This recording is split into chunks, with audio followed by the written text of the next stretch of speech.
Hi again, Mrs. Purchase's Bubble. You must be here for the latest instalment of The Ship of Adventure. We're up to chapter 26 and it's called Next Morning. 4 hours later, Bill woke Jack. In a few sentences, he told the surprised boy about the arrival of Lucian. He keeps saying he's on our side now, but you never know with a nitwit like that, he warned Jack.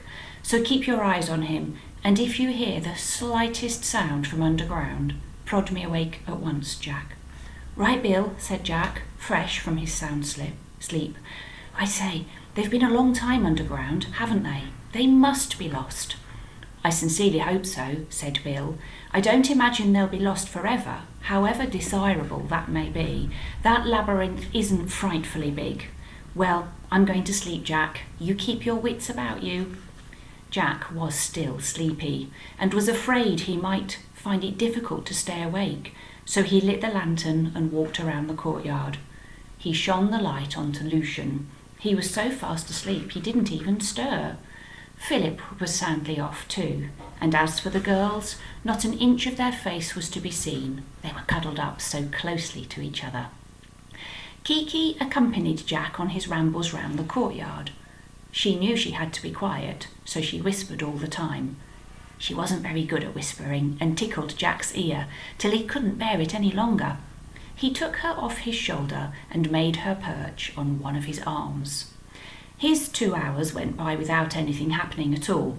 He woke Philip. It took a long time because the boy was so very sound asleep. As fast as Jack rolled him over to wake him, he rolled back again, his eyes still shut. Jack took off one of Philip's shoes and tickled the soles of his feet. That woke him all right. Philip sat up straight and glared round at the lantern Jack held. "What are you?" he began in a really loud voice, and Jack shushed him at once. "Shh, you'll wake the rest. Sorry about tickling your feet, but I simply couldn't wake you. It's your turn to watch now." Philip put on his shoe, saying something uncomplimentary to Jack under his breath. Mickey woke up too and looked in astonishment round the yard. He'd forgotten where he was. Jack told Philip in whispers about Lucian's arrival. Philip was amused. "So Lucian is on our side now?" he said. "Well, he's not a bad sort really, only he's such a nitwit. Poor Lucian, I guess he was scared out of his life. Right, I'll keep my eye on him, although honestly he wouldn't have the nerve to do anything he shouldn't. And if our dear Mr. Eppie pops his head up out of the column, I shall have the greatest pleasure in conking him good and hard." Jack grinned. "Well, I'm off to sleep again," he said. "Good hunting, Philip." Philip's eyes persisted in closing as he sat there keeping watch. He got up and walked about, as Jack had done. It would be an unforgivable thing to sleep while he was on guard. Quite unimaginable. He wondered what the time was and glanced at his watch. The hands were phosphorescent and showed him it was 5 o'clock, or getting on that way. He looked at the eastern sky. It was already silvering with the dawn. It was almost at the end of Philip's 2 hours that the noise came. This time the sun was up and the sunlight was on everything, clean and new and beautiful. Philip was enjoying the warmth of the first slanting beams when he heard a noise. He pricked up his ears and Mickey began to chatter softly. "Shh," said Philip. "I want to listen." Mickey was silent at once. The noise came again, the scraping of boots on stone. "They're coming," thought Philip, and he ran to where Bill was sleeping, face down in the grass that grew over the yard. "Bill, wake up! They're coming!"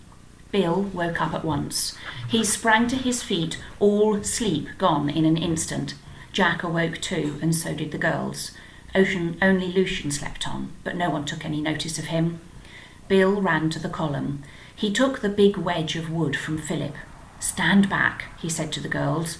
"I don't expect for a moment I'll have much trouble, but you never know. I'm not standing for any nonsense from Eppie and Co." He stationed himself just under the broken edge of the hole in the column and listened. Voices came up to him. Someone was evidently now standing inside the column, having come to the top of the spiral stairway. Bill heard what was said, but couldn't understand it.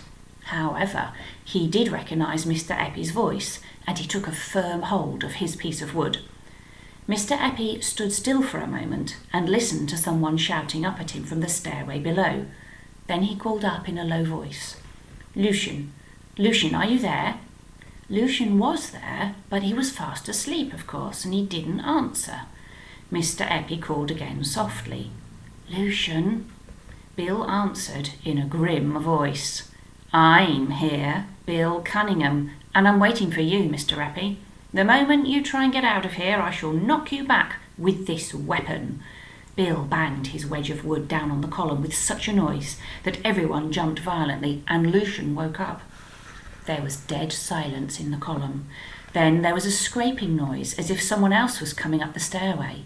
Voices spoke together, very low. "How did you get free?" came Mr. Eppie's voice again. "Did Lucian free you? He's not here." "No, he didn't," said Bill. The voices spoke together again. Then Mr. Eppie called up urgently, "Mr. Cunningham, my men tell me they've just found poor Lucian down here, badly hurt. He needs help. Let us come up at once." This was a most astonishing piece of news, especially to Lucian, whose mouth fell open in amazement. He was about to speak when Jack nudged him to be quiet. Bill was handling this. "Sorry to hear that, Mr. Eppie," said Bill. "Hand him up and we'll look after him, but you remain below, that's definite." Another conference took place in low voices. Then Mr. Eppie spoke again.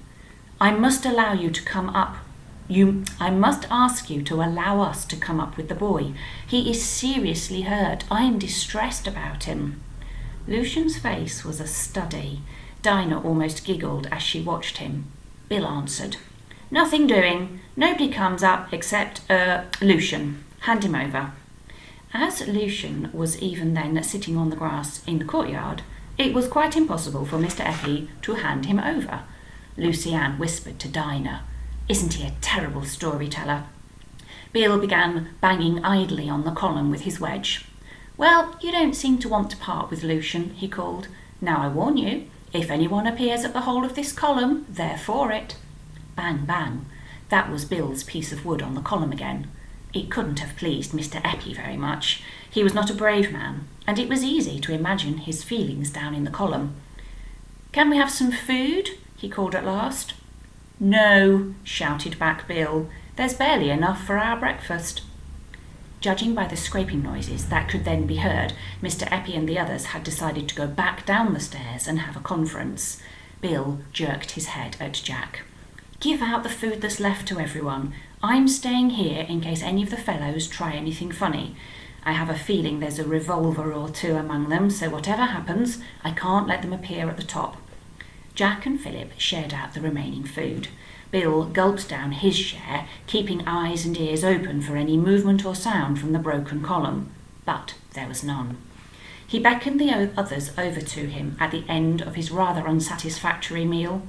"Now listen," he said in a low voice. "I must stay here, you can see that. What you have to do is go with Lucian and find the creek where the boat or the boats are belonging to Mr. Eppie. Be careful, there are no mean men in them." "There are 2 men with 2 boats," said Lucian. This was disappointing news, and Bill considered again. "Well, the first thing to do is to find the creek with the boats," said Bill. "Don't show yourselves, just find the creek so that we know the way. Then come back here. We'll hope that farm boy arrives with more food at 12 o'clock, as he usually does." "We could do with it," said Jack. "So could dear Mr. Eppie and his friends," grinned Philip. "Bill, what do we do after we've found the creek and the boats and come back to report?" "We'll send Lucian down with a message, supposedly from his uncle, to tell the men to come along up here," said Bill. "And we'll pop down and go off in the boats." "But I say, you'll go on the rocks," protested Lucian at once. "You can't come to these islands without a boatman who knows them. You'll be wrecked." This was a problem to be faced. Bill considered again. "Well, we'll have to make up our minds about that when the time comes. In the meantime, off you go. Lucian, you lead the way." Lucian, looking rather doubtful, went to the sloping city street. He set off down it and turned off to the left, halfway down. "Well, you seem to know the way all right," said Jack approvingly. Lucian looked at him uneasily. "I don't," he said. "I'm absolutely no good at this kind of thing. I can never find my way anywhere. I've no sense of direction at all. I shall never find the boats." Oh, what a worrying way to end that chapter. But I'll carry on because chapter 27 is called Unexpected Visitors. Lucian was perfectly right. He did not know the way and he could not find the boats. He was completely hopeless. He wandered about here and there, making towards the sea, but arriving at a rocky beach where no boats could possibly lie. "You're a mutt," said Jack in disgust. "Mutt," said Kiki, pleased with the word. "Mutty, send for the doctor." Nobody smiled at this. They were all too disappointed and disgusted with poor Lucian. He looked ready to cry. "It's really not my fault," he said with a sniff. "If I'd known it was going to be important, I'd have taken careful note of the way. But I didn't know." "Now look here, if you start to moan again, I'll push you down a rabbit hole and stuff it up with seaweed," said Jack in disgust. Lucian looked alarmed. "I would remember if I could," he said dismally. "But I do tell you this, nobody can come or go from these islands in a boat without a seaman who knows the way. There are hundreds of rocks just below the surface of the sea. Even an experienced seaman finds it difficult. I know, I've often visited them with my uncle." Jack looked at him. "Well, I believe you about that," he said. "I shouldn't care to navigate a boat with myself without a sailor who knew the way. Gosh, we're really beaten now. No boats, and if we had them, we'd probably wreck ourselves. A very poor outlook indeed." Lucy Ann immediately had a vision of them and Mr. Eppie and his friends remaining on Thamis Island for years and years. She sighed. "I wish I'd never bought that ship in a bottle for Philip," she said. "If I'd known it was going to bring us such an adventure, I'd have thrown it away." They began to make their way back to the city. As they went, Jack looked up and looked at the sky. "What's that noise? Sounds like an aeroplane," he said. They all stopped then and listened, looking for a plane. Soon it came into sight, a small speck arriving from the north. "Pity we can't make a signal of distress," said Dinah. "Anyway, I will wave my hanky." She took out a small hanky and, much to the others' amusement, she waved it wildly in the air. "Do you really suppose for one moment that the plane can see your dirty little hanky and would come down here if it did?" demanded Philip. "You never know," said Dinah. "You're daft," said Philip, and Dinah gave him one of her best scowls. Leaving her waving madly, the others went on, still keeping an eye on the plane, which by now was over the island. It flew over it and then made a wide circle and came back. "It's seen my hanky!" shrieked Dinah. "It's coming back!" "Don't be an ass," said Philip, but the plane certainly had come back.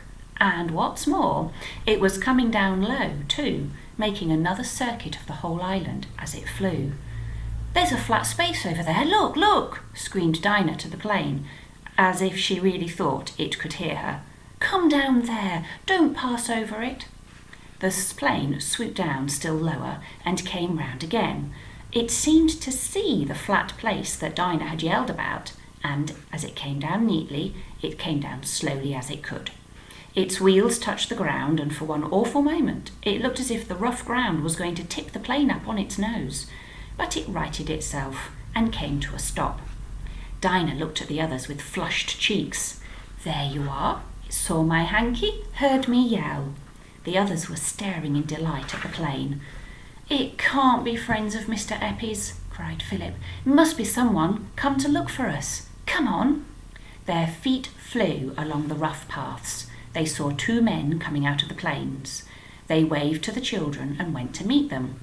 Lucy Ann's sharp eyes recognised them first. "It's Tim!" she squealed. "And isn't that Andros the boatman with him?" She was right. It was Tim, Bill's friend, and beside him was a rather shamefaced Andros. Tim hailed them. "Hello, hello! Where's Bill? Are you all safe? Andros here came to me with such a wild story, I had to come along and investigate." "Yes, Bill's all right," cried Jack, as he pumped Tim's arm up and down in sheer delight at seeing him. "I say it's good to see you. Did Andros really come and tell you about us?" "He told me a most extraordinary tale," said Tim. "He apparently chewed over it for a day or two and then decided he'd better tell someone. When he saw me down at the quayside trying to spot you all, he recognised me and came up. He said that he took you to Thamis and dropped you there. Then he fell asleep waiting for you." "That's right," said Jack. "And then someone came and woke him up in a hurry and told him he'd no right to be there and threatened him with prison," said Tim. "Andros replied that he'd left a party there, a man and 4 children, a parrot and a monkey, and this fellow raved at him, said it was his own island, and if Andros didn't clear out then and there, he'd have him arrested right away." "Mr. Eppie in a rage, evidently," said Jack. Andros then pointed out that he hadn't been paid, and this fellow poured money into his hands and then pointed a revolver at him. So Andros fled, comforting himself by thinking that as the fellow had a boat somewhere, he could at least bring you all off in his own good time. Is that right, Andros?" "I do not understand all, Mr. Sir," said Andros. "Bad man here, very bad. Andros very sorry, Mr. Sir." "Well, now you can tell your tale," said Tim to Jack. So between them the children poured out their story, and it was such an astonishing one that Tim listened open-mouthed. Good gracious, what a tale! He had never heard anything like it in his life. He soon grasped everything, and grinned to think of old Bill standing patiently by the broken column, waiting for Mr. Eppie or his men to come out and be dealt with. "I wouldn't mind dealing with them myself," said the young man cheerfully. "Biff, thud, kerplonk. Very nice too." "Oh, Tim, you do make me laugh," said Lucy Ann with a giggle. "I wonder if Bill has been doing any biffing."